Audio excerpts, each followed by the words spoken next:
Hello friends, welcome back once again. Friends, पिछले class में हमने आपको प्रकाश रासायनिक अभिक्रिया के बारे में चर्चा किया था। प्रकाश रासायनिक अभिक्रिया के अंदर मैंने एक बात बताई थी आपको कि किस प्रकार से इलेक्ट्रॉन के द्वारा आपका जो क्लोरोफिल इलेक्ट्रॉन है फोटोन के द्वारा उत्तेजित होते हैं और क्यों आपकी रासायनिक अभिक्रिया जो प्रकाश संश्लेषण की क्रिया है उसमें भागीदारी निभाती है। ये चर्चा हमने पिछले क्लास में किया था, जिसमें मैंने आइंस्टीन के जो फोटोन का सिद्धांत था इसके बारे में भी थोड़ा सा चर्चा किया था, ज्यादा नहीं, क्योंकि ये आपको पढ़ना है 11th में, तो पढ़ना ही है आपको फोटोन के बारे में, तो आपने पढ़ा ही होगा, ठीक है, केमिस्ट्री में, इसलिए ज्यादा मैं डीप गया नहीं उसमें। लेकिन अभी जो हम लोग जानना है, अब जानना हमने फोटोन प्रकाश से हमने इलेक्ट्रॉन निकाल दिए। अब इलेक्ट्रॉन निकालने की वजह से उत्तेजना हो गई, उत्तेजना होने की वजह से कक्षा में से इलेक्ट्रॉन निकल के दूसरी कक्षा में चला गया, दूसरे जगह चला गया। अब हमें देखना है कि अब ये घटना के बाद, चलिए फ्रेंड्स, तो हम लोग बात करेंगे इलेक्ट्रॉन के बारे में, हमने बता दिया था फोटोन के सिद्धांत को। अब जरा जानेंगे कि वर्णक तंत्र कैसे काम करता है, यानी कि प्रकाश तंत्र के बारे में। किसके बारे में? प्रकाश तंत्र के बारे में। तो प्रकाश तंत्र आपके दो प्रकार के होते हैं। एक होते हैं प्रकाश तंत्र, प्रकाश तंत्र फर्स्ट, और दूसरा होता है प्रकाश तंत्र, प्रकाश तंत्र सेकंड। जरा गौर कीजिएगा इस बात में, क्योंकि इसका बात आपका यूज आगे भी होने वाला है, ठीक है, इस चैप्टर में, इसलिए इस क्वेश्चन, इस पार्ट को ध्यान से समझिएगा जरा। प्रकाश तंत्र वन का मतलब होता है कि वर्णक तंत्र, मतलब जो कलर होगा ना, जिस कलर में प्रकाश संश्लेषण की क्रिया होगी वह वर्णक तंत्र प्रथम और वर्णक तंत्र द्वितीय, यानी कि सेकेंड। वर्णक तंत्र सेकेंड, इसकी बात कर रहे हैं। क्या होता है कि वर्णक तंत्र अगर वन की बात कीजिएगा तो इसके अंदर दो प्रकार की तरंगे काम करती है। एक लघु तरंग दैर्घ्य वाली, लघु तरंग दैर्घ्य की, और एक होती है दीर्घ तरंग दैर्घ्य की। जरा ध्यान से समझिएगा कि लघु तरंग दैर्घ्य का मतलब क्या, लघु तरंग दैर्घ्य के अंदर कौन से आएंगे। तो ध्यान रखिएगा कि लघु की बात कर रहा है तो सबसे तेज रफ्तार से चलने वाले जो प्रकाश की किरणें होती है उनकी तरंग दैर्घ्य क्या होती है? लंबी होती है। और जो आपका स्लो मोशन में चलती है, थोड़ा सा अपेक्षाकृत, उनकी तरंग दैर्घ्य क्या होती है? उनकी तरंग दैर्घ्य आपकी किस कलर में हो जाएगी? जैसे देखिए, लघु तरंग दैर्घ्य की बात कीजिएगा तो जिसकी स्पीड स्लो होगी, लघु तरंग दैर्घ्य जिसकी स्पीड क्या होगी? स्लो होगी, मतलब कम होगी। और दीर्घ तरंग दैर्घ्य जिनकी स्पीड क्या होगी? हाई होगी, जिनकी स्पीड हाई होगी। अब जरा समझिए ध्यान से कि जब स्लो और हाई की बात कर दिया तो इसके अंदर क्या होगा कि इसके अंदर हमें जानने को मिलेगा कि आखिर स्लो स्पीड किस रंग के प्रकाश के साथ देखने को मिलती है। तो आपको पता होगा कि बैगनी का जो रंग होता है उसकी स्पीड जो होती है सातों रंगों में अपेक्षाकृत कम होती है, क्योंकि सबसे ज्यादा मूर्ता आपका बैगनी रंग ही है। मतलब सीधे शब्दों में कहे कि लघु तरंग दैर्घ्य वाला जो होगा वो बैगनी प्रकाश से कनेक्टेड होगा। और इनसे रिलेटेड अगर हम विकिरण की बात करें तो ये हो गया आपका अल्ट्रा वायलेंट रेज। कौन होगा आपका? Ultra violet rays. Ultra violet rays क्या होंगे? जिनकी तरंग दैर्घ्य लघु होगी, मतलब कि तरंग दैर्घ्य कम होगी, लेकिन आवृत्ति जो होगी वह अधिक होगी। इसे ध्यान रखना है। उसी तरफ से कहता है कि स्पीड हाई वाली तरंग दैर्घ्य की बात कर रहा है। तो जब स्पीड हाई की बात कीजिएगा तो जो अपने प्रिज्म से गुजारने पर जिसके पास टर्निंग कम होती है, जो ज्यादा कम विचलित होती है, वह आपकी दीर्घ तरंग दैर्घ्य वाली है। तो वह कौन सा आपका? तो वह है आपका कंडीशन रेड का। किसका है? रेड का। तो रेड के अंदर अगर विकिरण वाले की किरणों की बात कीजिएगा तो रेड के अंदर आपको देखने को मिलेगा इंफ्रारेड, इंफ्रारेड की। तो इंफ्रारेड मतलब क्या कि औरक्त किरण की बात कर रहे हैं हम लोग। किसकी बात कर रहे हैं? औरक्त किरण की। क्लियर आप लोग को? तो कहता है कि प्रकाश तंत्र एक अर्थात कि वर्णक आपका प्रकाश तंत्र एक अर्थात कि वर्णक तंत्र अगर प्रथम में बात कीजिएगा तो उसमें लघु तरंग दैर्घ्य और आपका दीर्घ तरंग दैर्घ्य दोनों के दोनों यूज होते हैं। लघु वाला भी यूज होगा और दीर्घ वाला भी यूज होगा। जब दोनों तरंग दैर्घ्य एक साथ यूज होंगे तो उसे हम लोग कहेंगे वर्णक तंत्र फर्स्ट। क्लियर है आप लोग को? मतलब क्या कि वर्णक तंत्र फर्स्ट के अंदर दोनों तरंग दैर्घ्य अर्थात कि प्रकाश की लघु तरंग दैर्घ्य वाले प्रकाश और दीर्घ वाले दोनों का एक एक बार यूज होगी और यह प्रक्रिया जो होगी वर्णक तंत्र वन की यह कुछ लंबी चलेगी अर्थात कि ज्यादा चलेगा। क्लियर है? दूसरे तरफ अगर बात कीजिएगा प्रकाश तंत्र सेकेंड की, तो प्रकाश तंत्र सेकेंड के अंदर सिर्फ एक ही आपकी तरंग दैर्घ्य वाले आपके रंग जो होंगे वह कार्य करेंगे।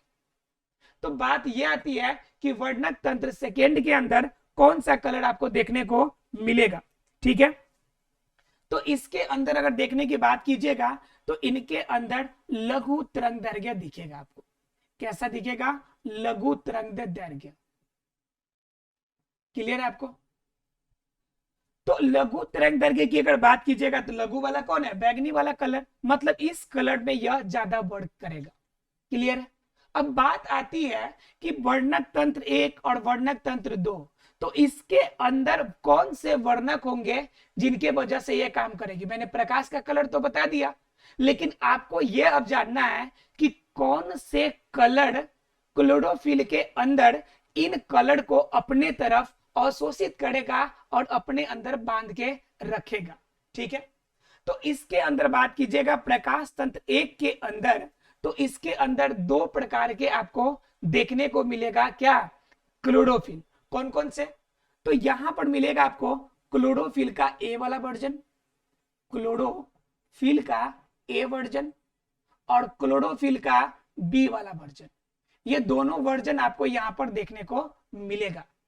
और क्लोरोफिल ए और क्लोरोफिल बी देखिए, तो इसके अंदर क्या देखने को मिलेगा? क्लोरोफिल ए भी और बी भी। और क्लोरोफिल ए के अंदर क्या देखने को मिलेगा कि यहां पे हमें दिखने पड़ेगा ये ए क्लोरोफिल ए 700 आपकी जो एक वैरायटी होगी कलर की ये हमें देखने को मिलेगी जहां पर प्रकाश तंत्र वन का काम होगा। इसके अलावा अगर बात कीजिएगा तो यहाँ पे 683 ए 683 अर्थात क्लोरोफिल ए 683 वर्जन भी देखने को मिलेगा। ये सभी क्लोरोफिल का कलर है जिन्हें जो क्या करेगा, यह बैगनी रंग को और आपका इंफ्रारेड को दोनों को अवशोषित करेगा। क्लोरोफिल ए और क्लोरोफिल बी दोनों पाए जाएंगे। लेकिन अगर बात कीजिएगा प्रकाश तंत्र सेकेंड के अंदर, तो क्लोरोफिल प्रकाश तंत्र सेकेंड के अंदर आपको एक ही दो नहीं बल्कि बहुत सारे दिखेंगे। जैसे क्लोरोफिल ए इसका मिलेगा हमें 673। ठीक है, इसके अलावा क्लोरोफिल बी, डी, ई ये वर्जन भी हमें देखने को मिलेंगे। क्लोरोफिल के वर्जन आपको देखने को मिलेगा जो आपके वर्णक तंत्रों को अर्थात कि प्रकाश को ये अवशोषित करेगा, यानी कि लघु तरंग दैर्घ्य को अवशोषित करेगा। मतलब क्या? प्रकाश तंत्र ए के अंदर और प्रकाश तंत्र बी के अंदर कौन कौन से काम करेंगे वो आपको हमेशा ध्यान रखना है, क्योंकि एग्जाम में क्वेश्चन से ही पूछे जाएंगे। और खास तौर से ध्यान रखना है कि इसके अंदर कौन कौन से वर्जन आपको देखने को मिलते हैं। ठीक है, तो ए 683 और ये बी जो 700 जो है ये बी क्लोरोफिल बी का पार्ट है, बी 700 वर्णक है। क्लियर है? तो ये हो गया आपके प्रकाश तंत्र। तो ऐसा फ्रेंड्स कि प्रकाश तंत्र आपको क्लियर हो गया होगा कि प्रकाश तंत्र के अंदर कौन कौन से रंग आएंगे और ये कार्य कैसे करेगा। क्लियर है? चलिए, प्रकाश तंत्र क्लियर हो गया तो हम इनकी अगले स्टेज की बात करेंगे। प्रकाश तंत्र की हमने फोटोन संरचना देख लिया, प्रकाश तंत्र देख लिया। अब जरा बात करते हैं अगले स्टेज में, जब क्या होता है कि जल का अपघटन होता है। जल का क्या होता है? अपघटन होता है। मैंने पिछले क्लास में आपको बताया था कि जल का अपघटन के द्वारा ही आपका ऑक्सीजन बाहर निकलता है। पहले लोगों की अवधारणा थी कि यह कार्बन डाइऑक्साइड को ग्रहण करता है और कार्बन डाइऑक्साइड टूटता है और वही ऑक्सीजन वायुमंडल को मिलता है।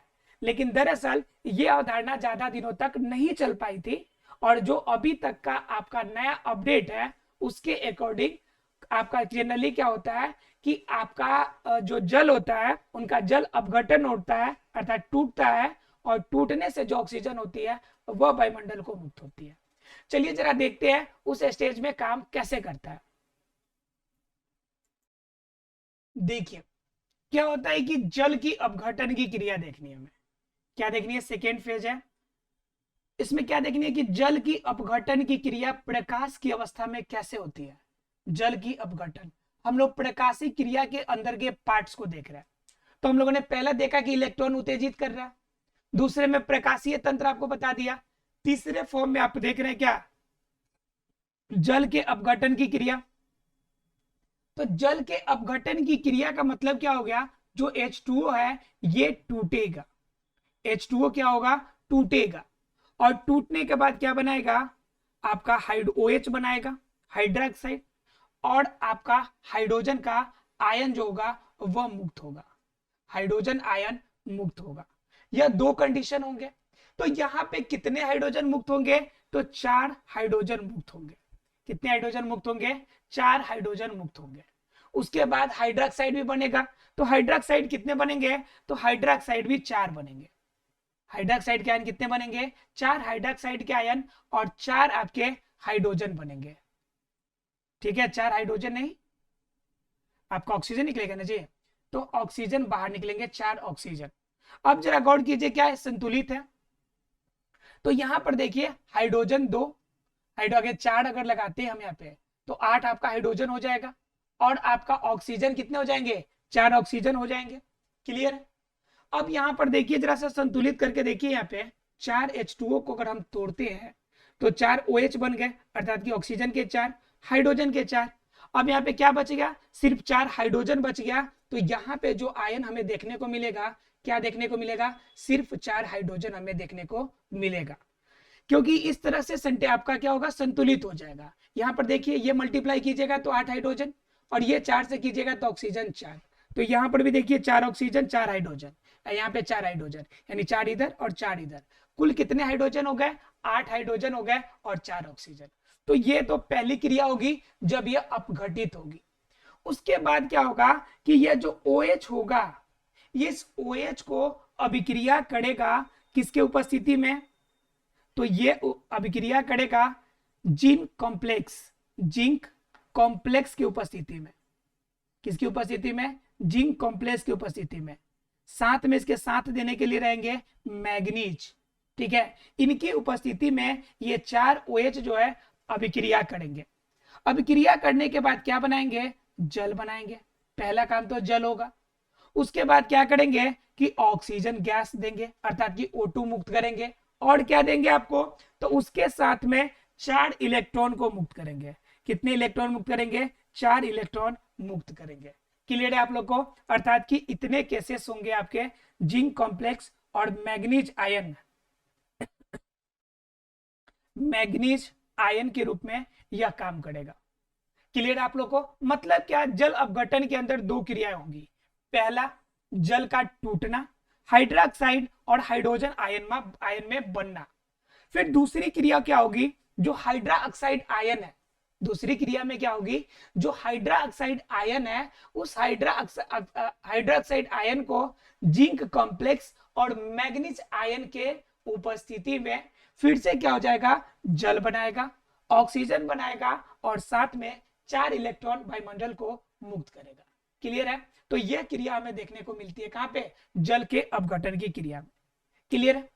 अब इस क्रिया के बाद क्या होगी? जब यहां पे 4 इलेक्ट्रॉन हमारा बच गया तो आगे की क्रिया क्या होगी? तो इसके अगले फेज तुरंत क्या हो जाता है? अर्थात कि चौथा फेज जो है आपका, इसमें क्या हो जाता है कि जो NaDH था, जो NaDH है वह क्या होगा? वह कन्वर्ट होगा NADPH2 और ATP, दो फॉर्म तैयार होगा।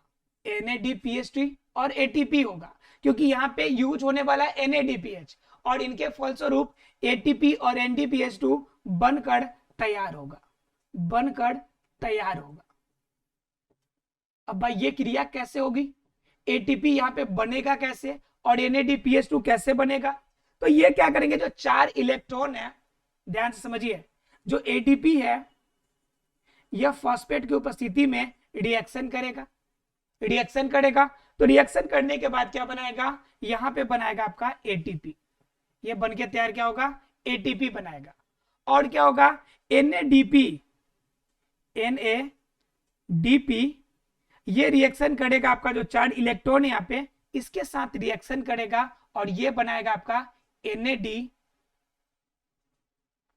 4 हाइड्रोजन यहाँ पे आयन था, 4 हाइड्रोजन आयन के साथ, और ये बनाएगा NADPH2, ये बनाने का काम करेगा। अर्थात क्या, एटीपी का बनना और NADPH2 का बनना, ये दोनों के दोनों किस पे डिपेंड करेगी, जल के अपघटन पे। जल का अपघटन जितना अच्छा होगा उतना ज्यादा आपका एटीपी और NADPH2 बनकर तैयार होगा। आशा फ्रेंड्स ये चारों पॉइंट आपको क्लियर हो गया होगा कि प्रकाश तंत्र कैसे काम करता है। दूसरा आपको क्लियर हो गया होगा कि इसके अंदर कौन कौन से क्लोरोफिल यूज होते हैं, क्लोरोफिल का कौन सा कलर आपका यूज होता है। उसके बाद रंग दैर्घ्य आपको क्लियर हो गया होगा। उसके साथ ही आपको क्लियर हो गया कि जल अपघटन की क्रिया और साथ में NADPH2 और ATP कैसे बनता है। देखते हैं अगले क्लास में इसके आगे की बातें, मिलते हैं अगले क्लास में, तब तक के लिए thank you very much friends.